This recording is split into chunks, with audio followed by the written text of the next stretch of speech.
कांग्रेस अध्यक्ष मल्लिकार्जुन खड़गे ने मध्य प्रदेश में बिहार वाला दांव चला है। उन्होंने ऐलान किया है कि एमपी में कांग्रेस की सरकार बनने के बाद जातिगत जनगणना कराई जाएगी। इससे पहले बिहार में नीतीश के नेतृत्व वाली महागठबंधन सरकार जातिगत जनगणना करा रही है।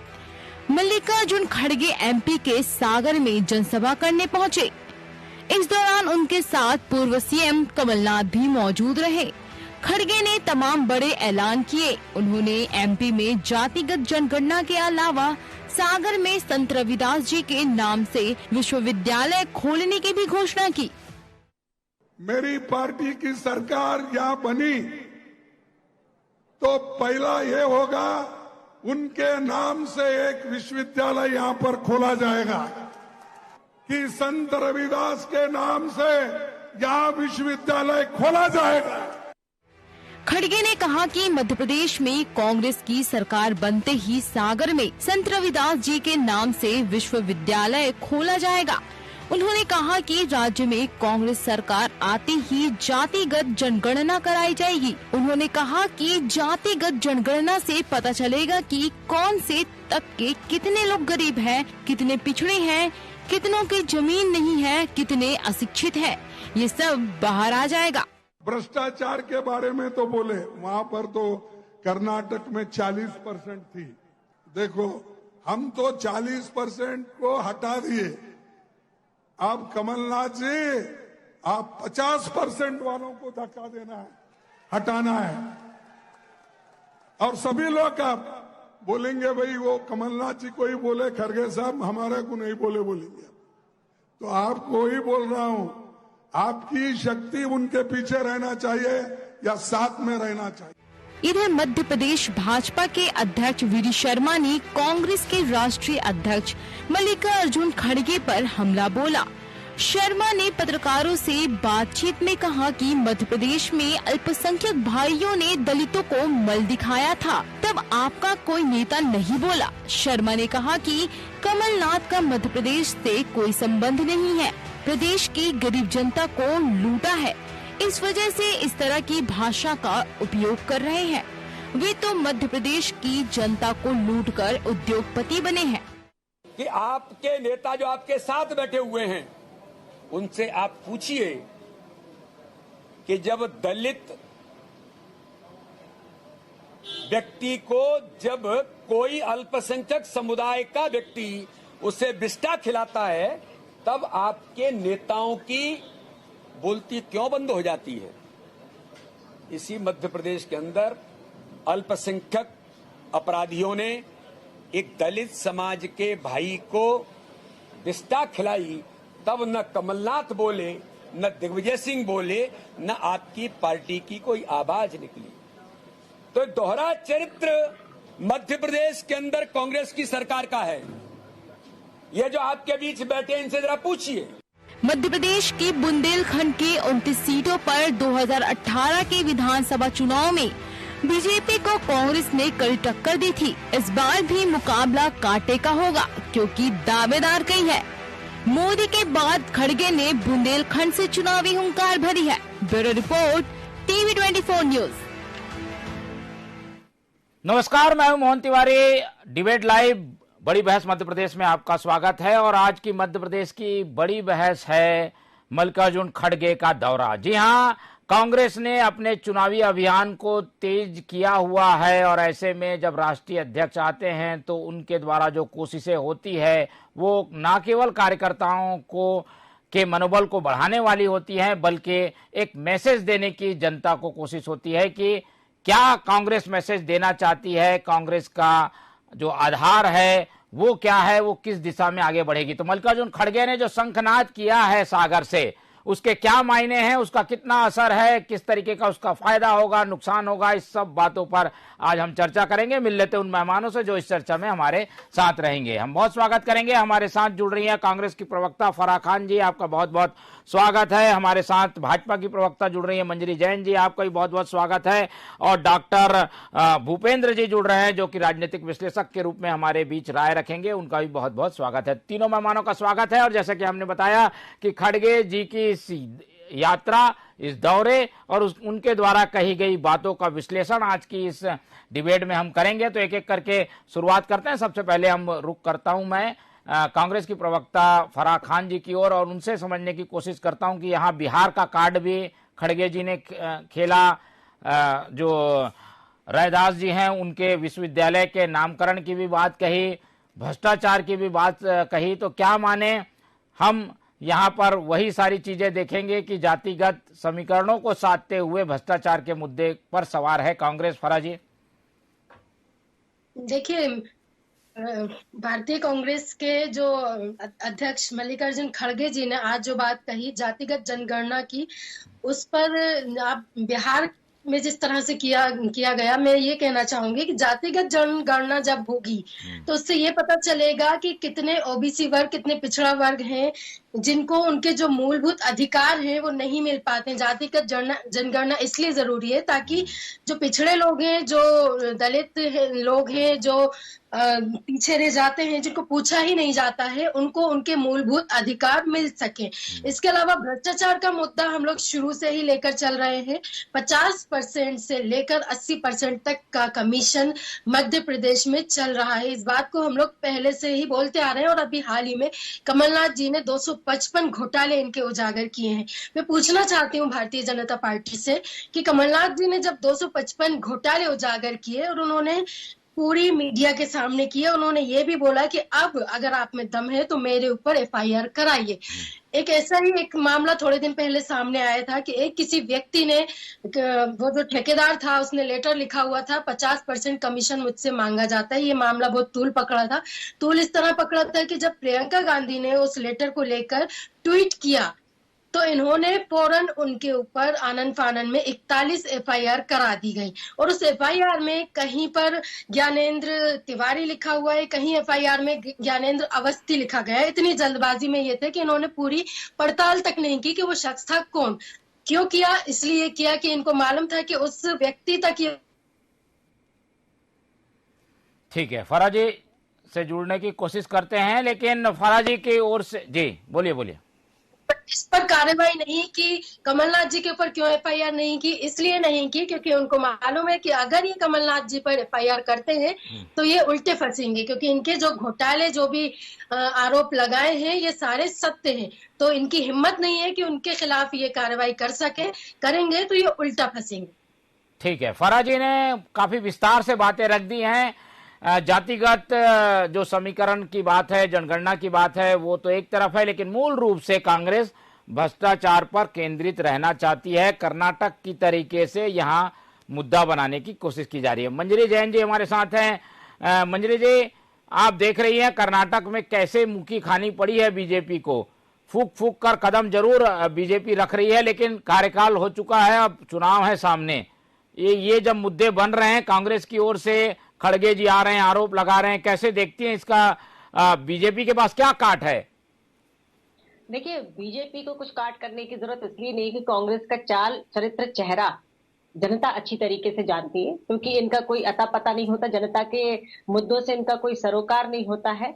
और चुनावी ये कभी हिंदू बन जाते हैं, कभी चुनावी दलित हितैषी बन जाते हैं, कभी चुनावी आदिवासी हितैषी बन जाते हैं। तो ये इनके चुनावी एजेंडे हैं। एक्चुअली इन्होंने कभी जनता के बारे में सोचा नहीं। भ्रष्टाचार की ये बात करते तो मैं आपको बताना चाहती हूँ कि जब 2018 में जब इनकी 15 महीने की सरकार बनी तो आते ही था सबसे पहले इन्होंने 3000 करोड़ का भ्रष्टाचार किया, जिसमें सिंचाई घोटाला हुआ, जिसमें 877 करोड़ का जल संसाधन घोटाला हुआ, 2 करोड़ का छात्रवृत्ति घोटाला हुआ।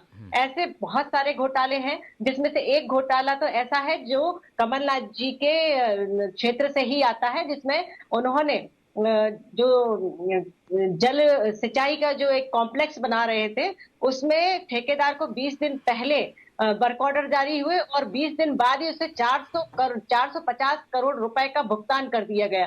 तो इस तरह से इन्होंने भ्रष्टाचार किया। और वल्लभ भवन को इन्होंने ट्रांसफर की फैक्ट्री बना दिया था। लगभग 15,000 ट्रांसफर 1 महीने के अंदर कर दिए गए। तो इस तरीके से इनका जो चाल और चरित्र, चेहरा है, पहले भी इनकी कांग्रेस की सरकारें दशकों रही, तो इन्होंने जो भ्रष्टाचार का पौधा शुरू से रोपा, वो आज फल रहा है और फूल रहा है। इनके कार्यकाल में जो इन्होंने भ्रष्टाचार किए वो आज पूरी एक बहुत बड़ी लिस्ट है, करोड़ों में। इनके कई नेता आज भी जमानत पर हैं, कई नेताओं पर भ्रष्टाचार के आरोप लगे हैं, जेल की चक्की पीस रहे हैं।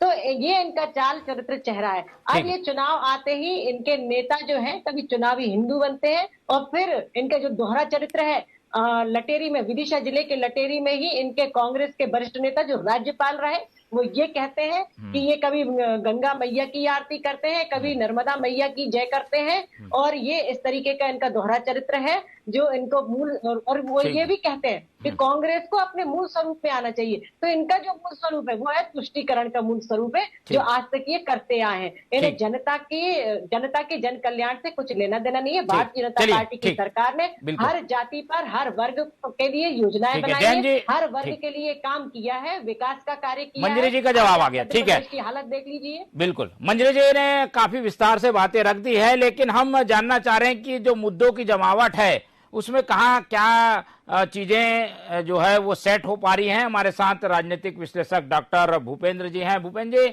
हम देख रहे हैं कि पार्टियां हर तरीके से कोई खाना छोड़ना नहीं चाहती, इसीलिए हम देख रहे हैं जातिगत जनगणना की बात भी हो रही है, रविदास के विश्वविद्यालय बनाने की बात हो रही है, मुफ्त गैस सिलेंडर देने की बात है, बाकी जो और सौगातें हैं वो देने की बात हो रही है। क्या लग रहा है ये मुद्दा जो अपना मध्य प्रदेश है वहां किस तरीके से मुद्दों की को सेट किया जा रहा है? क्या मुद्दा क्लिक करेगा जनता को? देखिए, 22% अनुसूचित जाति का वोटर है बुंदेलखंड में और लगभग 37 विधानसभाएं प्रभावित करती है। इसके कारण अगर देखा जाए तो ये पहले अनुसूचित जाति का वोट लगभग कांग्रेस का था, उसके बाद भाजपा की स्थिति आई तो भाजपा में शिफ्ट हुआ, और अभी जो नया समीकरण बन रहा है 1980 में बीजेपी में कुछ उसका विलय हुआ वोट का, अनुसूचित जाति का।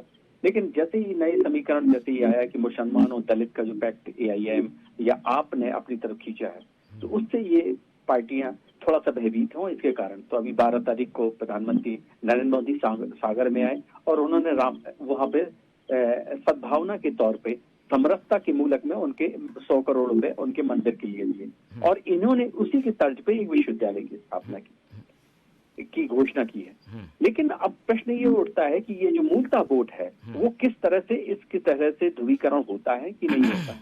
अब जो भी योजना है ये सत्ता पक्ष में है भाजपा, और भाजपा चाहती है कि हमारी सत्ता बनी रहे, और कांग्रेस चाहती है कि हम सत्ता से लगभग ये अगर 15 महीने का कार्यकाल छोड़ दें तो लगभग 20 साल अर्पण मान है, तो जिसके कारण ये सत्ता से विहीन है और सत्ता की ओर अग्रसर होने के लिए प्रयास कर रही है। तो वो भी, और उनके जो दल के बहुत बड़े नेता हैं खड़गे साहब, और खड़गे साहब को आगे करके उन्होंने इस तरह से ये घोषणा करी।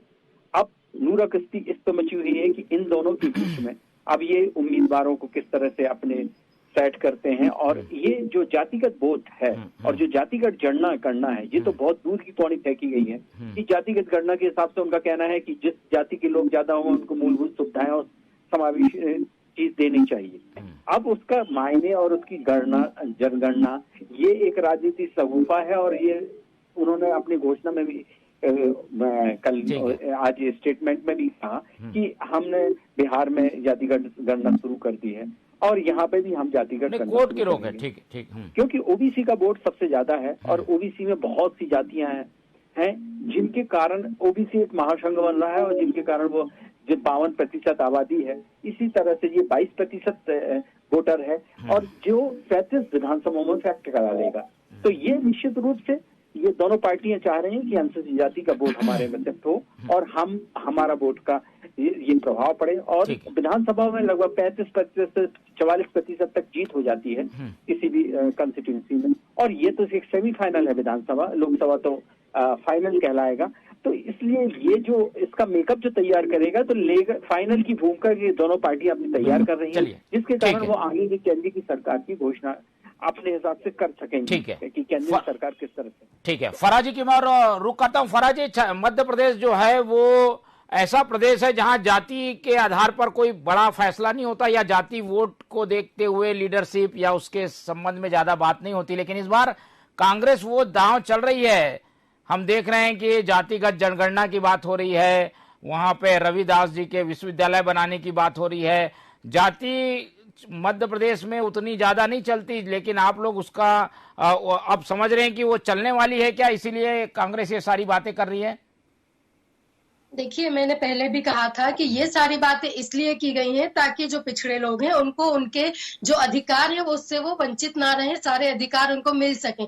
साथ ही खड़गे जी ने ये भी घोषणा की है कि संत रविदास जी के नाम पे वो विश्वविद्यालय बनाएंगे, जिससे कि लोगों में शिक्षा का विस्तार हो सकेगा। इससे पहले बीजेपी ने भी घोषणा की थी कि वो संत रविदास जी के नाम पर पिछले चुनाव में कहा था कि उनके नाम पर संत रविदास जी का ये मंदिर बनाएंगे, जो कि इन्होंने अभी तक नहीं बनाया है। तो हम लोग सिर्फ घोषणा नहीं करते, जो कहते हैं वो करते भी हैं। इसके अलावा मंजरी जी ने बहुत सारे आंकड़े गिनाए। मंजरी जी, हम लोग ऐसे रटे रटाए आंकड़े नहीं बोलते हैं, हम लोग जो बात बोलते हैं वो सत्य पर आधारित बोलते हैं। कमलनाथ जी ने जितने भी घोटाले गिनाए वो सारे के सारे सच हैं, और ये तो सिर्फ 255 है जिनको उन्होंने अभी उजागर किए। इसके अलावा अभी तो और घोटाले जो आप हैं वो आने वाले हैं।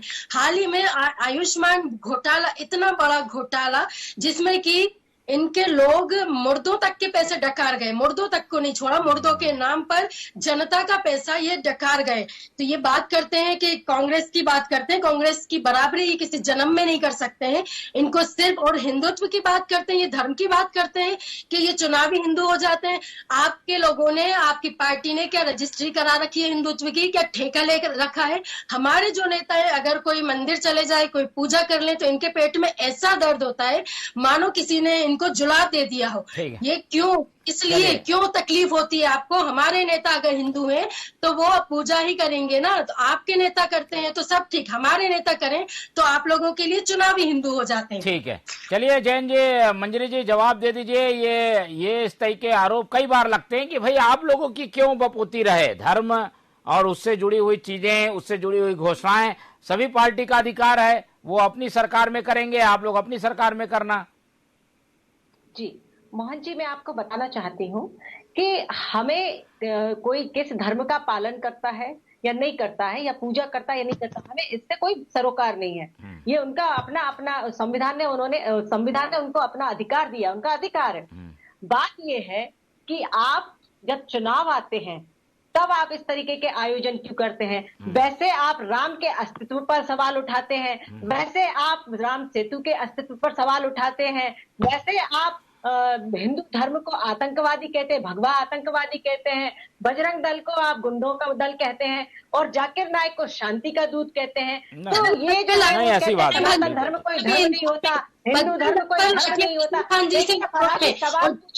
बोलिए कि हम लोग, हमारे जो पार्टी है वो हिंदू धर्म को नकारती है या उसके खिलाफ कोई भी बात बोलती है, आप झूठ मत बोलिए। चैनल पर बैठकर कम से कम आप झूठ मत बोलिए। मंजरी जी, आपकी पार्टी के लोगों का यह रवैया है, सच ये कभी नहीं बोल सकते ना, स्वीकार कर सकते हैं। मोहन जी, जी एक एक करके मोहन जी, ये वो लोग हैं जिन्होंने बाबा साहब अंबेडकर का अपमान किया। जो व्यक्ति बाबा साहब अंबेडकर को चुनाव हराता है उसे पद्मश्री से पुरानी बात हो गई। देखिए, दलितों की बात चल रही है, दलितों की बात चल रही है। मोहन जी, बात सुनिए आप पूरी।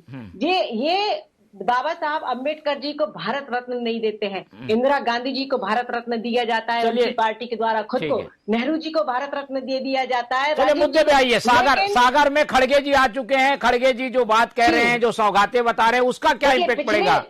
बिल्कुल, मैं आपको बताती हूँ, क्योंकि दलित वोटर्स भी इनकी जो तुष्टीकरण की नीति वो जानते हैं। क्यों इनके कार्यकाल में, इनकी सरकार रहते हुए एक हमारे आदिवासी भाई, एक दलित भाई को मार दिया जाता है, और तुष्टीकरण की नीति के कारण उस शख्स के खिलाफ कुछ कार्रवाई नहीं होती है। एक उदाहरण भी युवक को परेशान किया जाता है।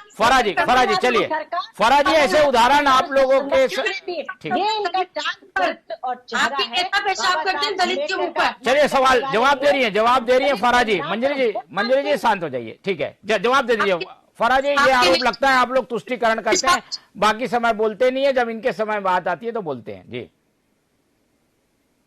आपके जो नेता हैं, आपके तो खुद के नेता दलित के मुंह पर पेशाब करते हैं। आपने तो एक आदमी बोला, वो कौन आदमी, क्या आदमी पता नहीं, हमारी पार्टी का उससे कोई लेना देना नहीं। हो सकता है वो बीजेपी का ही कार्यकर्ता हो, लेकिन आपके तो नेता ने, सारी दुनिया ने देखा कि वो आपका नेता था, उसने दलित के मुंह पर पेशाब किया, तब आपके मुंह से कुछ नहीं निकला। तब पर दही जमा कर बैठी थी आप। आपके मोदी जी ने एक महिला को राष्ट्रपति बनाया, भारत का राष्ट्रपति बनाया, और उनको पार्लियामेंट के इनॉग्रेशन में नहीं बुलाया।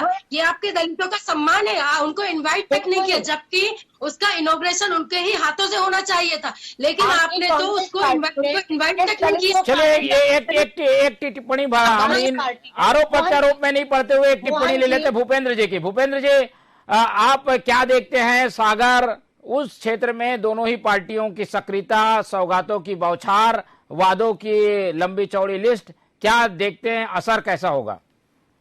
नहीं, निश्चित रूप से मोदी जी ने पहली बार शुरुआत कर दी और अनुसूचित जाति कम्युनिटी का वोट अपने आप में हासिल करने के लिए उन्होंने मंदिर की घोषणा की, विश्वविद्यालय की घोषणा की। अब बात ये करते हैं कि नेताएं तो जनसभा कर जाते हैं, लेकिन जो उनकी ग्रास रूट के नेता है, जो वहां पे जमीन के आधार पर कार्य कर रहे हैं, वो किस तरीके से इस मैसेज को अपने नेता के, राष्ट्रीय नेताओं के मैसेज को जनता के बीच में ले जाते हैं और वो वोट अपने फेवर में कर लेते हैं। ये तो आने वाले दिनों में बताएंगे जिस तरह से, क्योंकि मध्य प्रदेश भी विभिन्न क्षेत्रों में बटा हुआ है, महाकौशल, मालवा, नेवाड़ और विंध्य क्षेत्रों में, और ये विंध्य वाले क्षेत्र में। तो इस तरह से अपने अपने वोट तो हमेशा राजनीति जो होती है वो तो जातिगत के हिसाब से होती है, टिकट भी तय होते हैं कि जिस जाति के ज्यादा लोग हैं, मतदाता हैं, उस हिसाब से वोट दिया।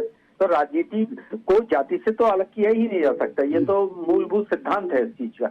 लेकिन अब ये वो जो वोट है, अनुसूचित जाति में भी बहुत सी जातियां हैं, अब वो वोट कहाँ पे शिफ्ट हो पाता है, ये तय करना पड़ेगा नेताओं के किस कथन से, किस ग्रास रूट लेवल के उनके कार्यकर्ता और उनके जो जाति के नेता हैं और जो समरसपूर्ण नेता हैं, जो हर जाति में मान्य रहते हैं, वो किस तरह से उस मैसेज को वोटरों पर ले जाते हैं और वो मतदान केंद्रों में अपनी पार्टी के रूप में परिवर्तित कर पाते हैं। देखने वाली बात ये होगी। ठीक है, बिल्कुल ठीक है, बिल्कुल समय की कमी है, लेकिन एक बात साफ है कि मध्य प्रदेश में इस बात को भी अब समझा जा रहा है कि जातिगत जो झुकाव होता है, जिन मुद्दों की वजह से झुकाव होता है, उस पर ध्यान देने की जरूरत है। और इसीलिए पहले मोदी जी और खड़गे जी दोनों जन इसी बात पर जोर देते नजर आए। इसी का नतीजा है कि रविदास विश्वविद्यालय बनेगा और रविदास मंदिर बनेगा, ऐसी घोषणाएं हो रही हैं। फिलहाल बिहार वाला जो कार्ड है उसको कितना जनता एक्सेप्ट करती है, उसका जातियों पर कितना असर पड़ेगा, ये देखने वाली बात होगी। समय कम है, इसलिए खत्म करेंगे इस चर्चा को।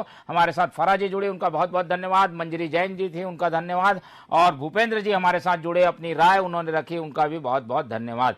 तो तीनों मेहमानों का मैं धन्यवाद करते हुए इस चर्चा को यहीं खत्म करता हूं। और मध्य प्रदेश बड़ी बहस में फिलहाल इतना ही। आप लोग देखते रहिए TV24। मुझे दीजिए इजाजत, नमस्कार।